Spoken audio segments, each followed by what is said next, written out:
Welcome to Top 10 Archive. On the northern side of the Korean peninsula, there sits the Democratic People's Republic of Korea, best known as the East Asian country of North Korea. To the world outside of its proverbial wall, the country appears to be a radical land regulated by strange rules and a constant fear of death or internment. To portray just how extreme North Korea can be, we dug up these 10 shocking facts. Number 10. Mandated hairstyles. Don't adjust your volume, you definitely heard that right. According to sources in Pyongyang, men in North Korea are prompted to rid themselves of their long hair and take on a cut similar to the mushroom cloud sported by current leader Kim Jong-un. Men with hair over 0.8 inches or 2 centimeters in length are allegedly being targeted by North Korean authorities. Not to leave women out of the insanity, they too have been directed to take on a certain style, that of Jong-un's wife, Ri Sol-ju. Prior to this directive, the country imposed approved haircuts for men and women, with men being able to choose from 28 different cuts and women stuck with only 14 options.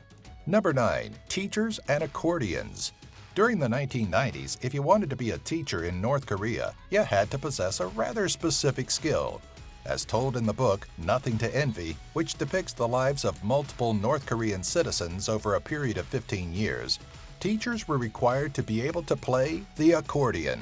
Dubbed the people's instrument for its more compact size and portability, teachers would utilize the instrument in the middle of class, often engaging their students in a little musical session.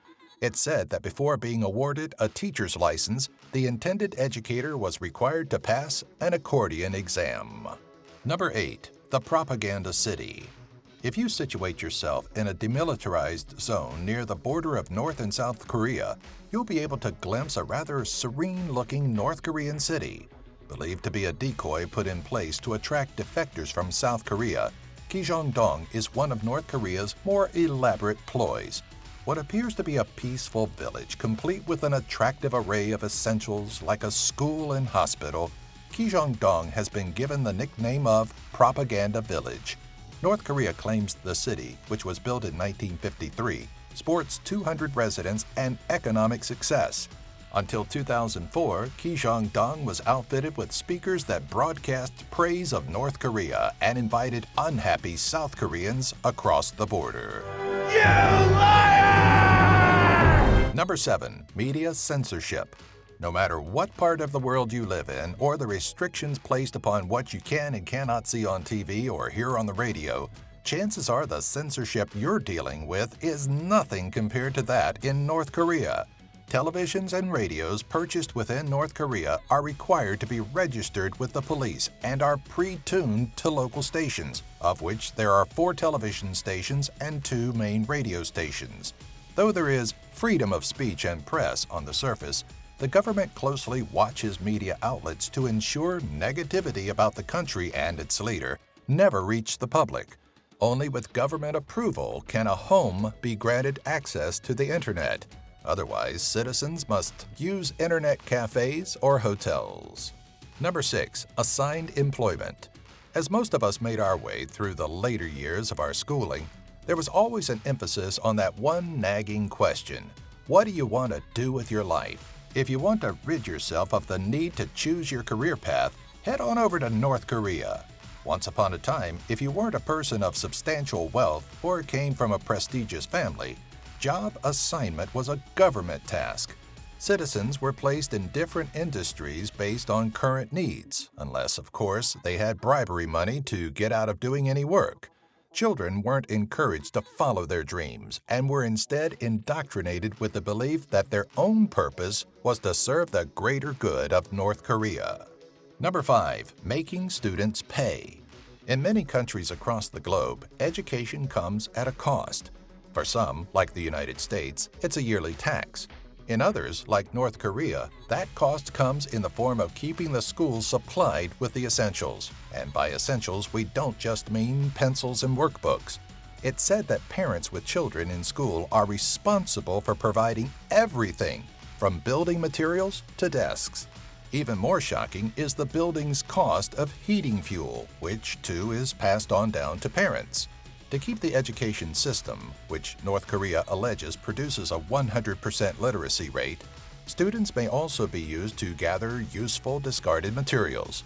As they say, money talks, and parents are able to bribe teachers into getting their child out of these more menial tasks.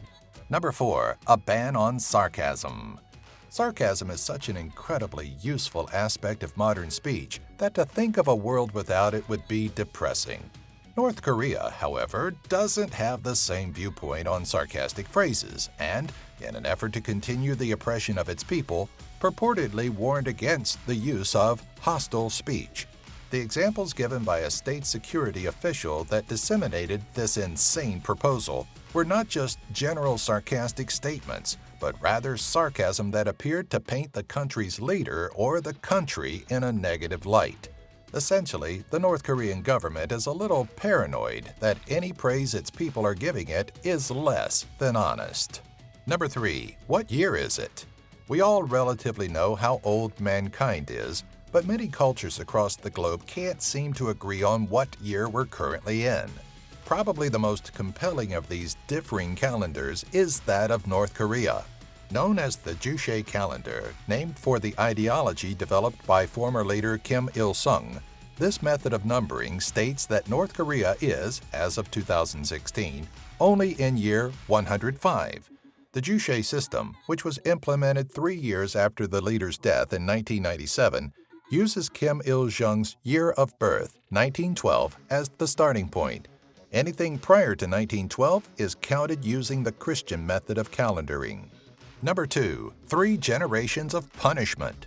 North Korea may have taken the concept of the sins of the father a bit too far by making it so that not only the sin passes down to the next generation, but so too does the punishment.